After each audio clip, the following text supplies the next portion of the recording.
जय श्री कृष्ण।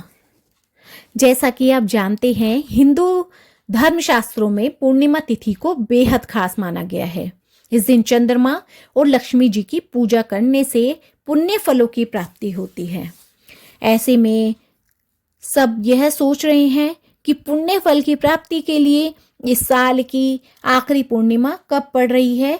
तो साल 2024 की आखिरी पूर्णिमा माघशीष मास पूर्णिमा के दिन पड़ेगी, यानी माघशीष पूर्णिमा ही इस साल की आखिरी पूर्णिमा है।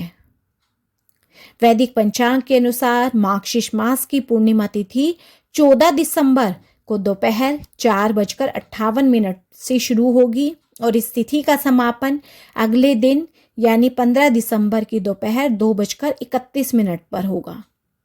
ऐसे में पंचांग को देखते हुए आखिरी पूर्णिमा 15 दिसंबर के दिन ही मनाई जाएगी। यह महीना भगवान श्री कृष्ण को बेहद प्रिय है। यही कारण है इस दौरान पड़ने वाले सभी व्रत और त्योहारों का महत्व बहुत अधिक बढ़ जाता है। धार्मिक मान्यता है कि इस दिन गंगा में स्नान और दान करना बहुत महत्वपूर्ण माना जाता है। ऐसा करने से सभी पापों का नाश होता है और मोक्ष की प्राप्ति होती है। इस दिन सुबह जल्दी उठकर स्नान आदि करके व्रत का संकल्प लें, घर के मंदिर में दीप प्रज्वलित करें, सभी देवताओं को गंगा जल से स्नान करवाएं। पूर्णिमा के दिन भगवान विष्णु की पूजा अर्चना का विशेष महत्व होता है। लड्डू गोपाल को पंचामृत से नहलाया जाता है और पंचामृत का भोग विष्णु भगवान को लगाया जाता है।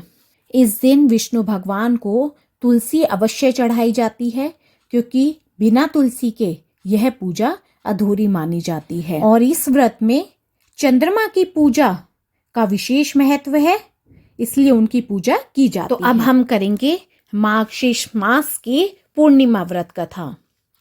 तो बोलो श्री कृष्ण भगवान की जय, विष्णु भगवान की जय, माँ लक्ष्मी की जय।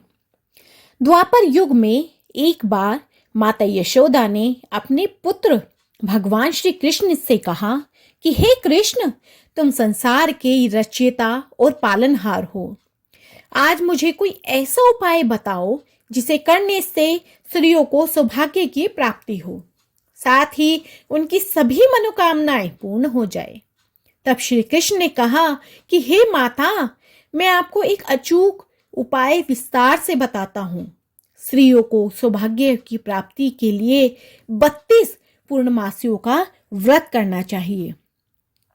इस धरती पर एक राजा थे जिनका नाम चंद्रहास था। वे अनेक प्रकार के रत्नों से परिपूर्ण कतिका नाम की नगरी पर राज करते थे। उसी नगरी में एक धनीश्वर नाम का ब्राह्मण था, जिसकी स्त्री अति सुशील और रूपवती थी।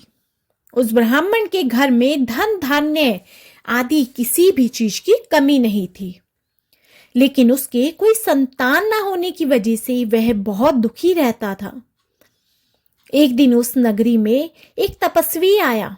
वह तपस्वी उस ब्राह्मण के घर को छोड़कर सभी घरों से भिक्षा लेता और अपना पेट भरता।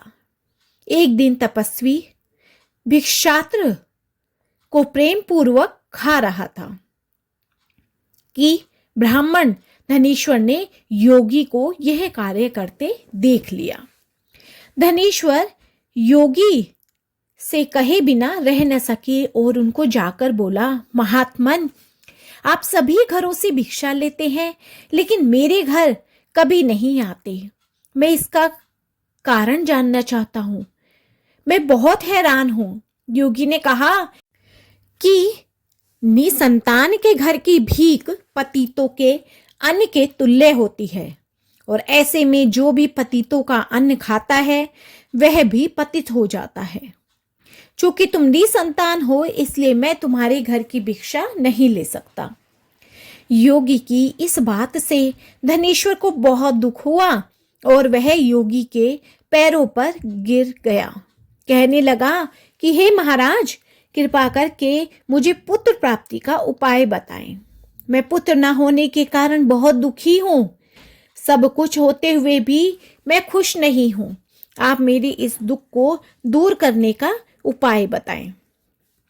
यह सुनकर योगी ने कहा कि हे ब्राह्मण, तुम चंडी की आराधना करो। योगी के कहे अनुसार धनेश्वर ने वन में जाकर चंडी की उपासना की और उपवास किया। चंडी ने 16वें दिन उसे सपने में आकर दर्शन दिए और कहा कि हे धनेश्वर, तेरे पुत्र होगा, लेकिन वह 16 वर्ष की आयु में ही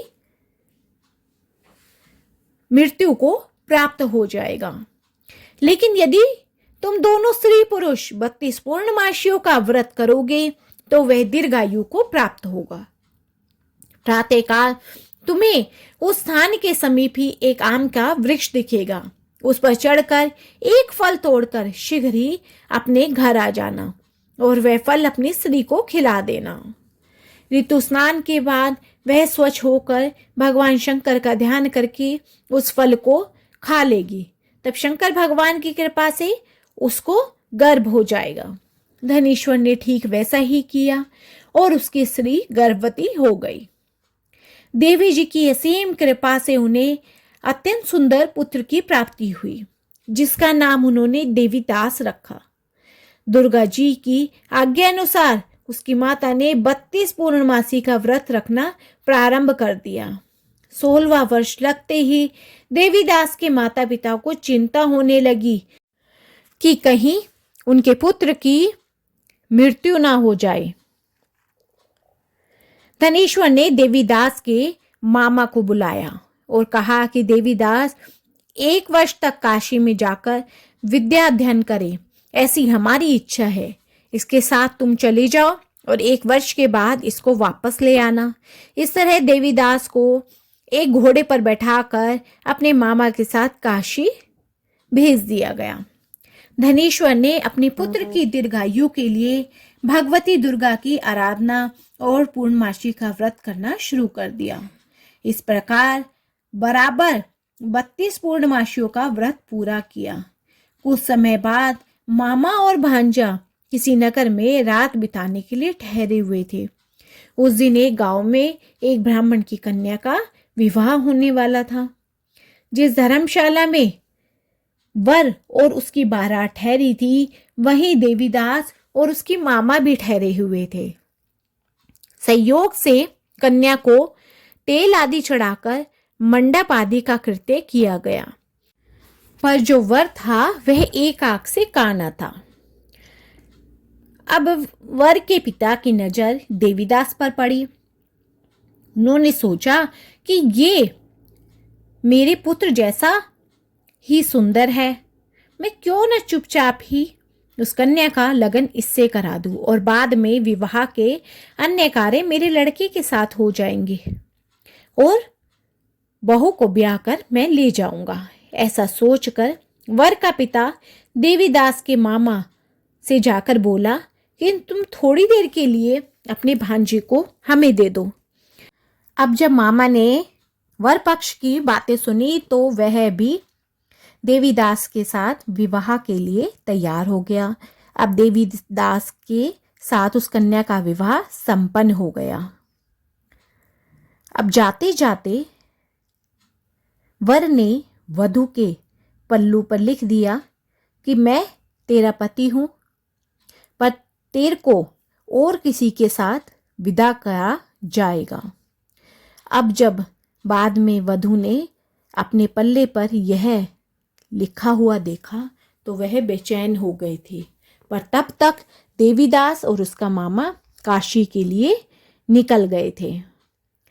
अब जब विदा करने का समय आया तो राजा की पुत्री ने कहा कि मैं तो इसके साथ नहीं जाऊंगी, मेरा विवाह तो अन्य किसी लड़के के साथ हुआ है, मैं तो उसी के साथ ही जाऊंगी। और उसने सारी बात अपने पिता को बता दी। जब पिता को सारी बात पता लगी तो उसने उस पिता और उसके लड़के को वहां से वापस भेज दिया और अपनी कन्या को उनके साथ विदा नहीं किया।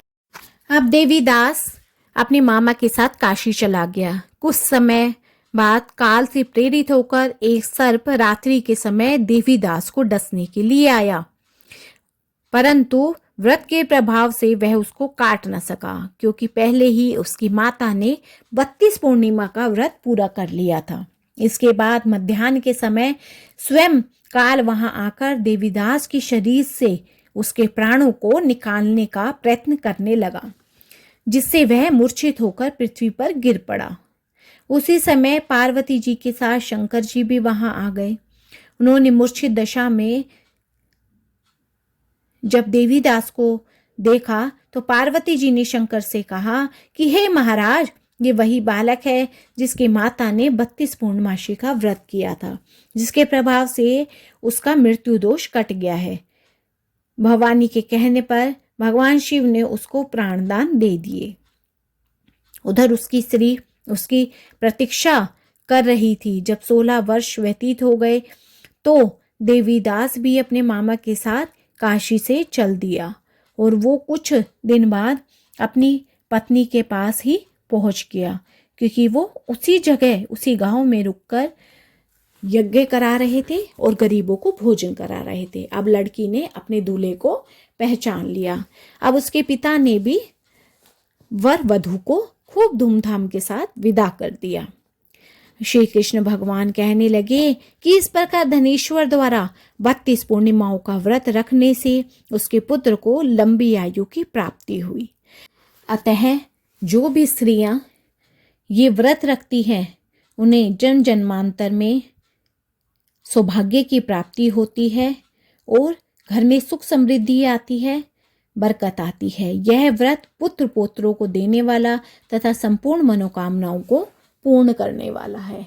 तो बोलो श्री कृष्ण भगवान की जय, विष्णु भगवान की जय, माँ लक्ष्मी की जय।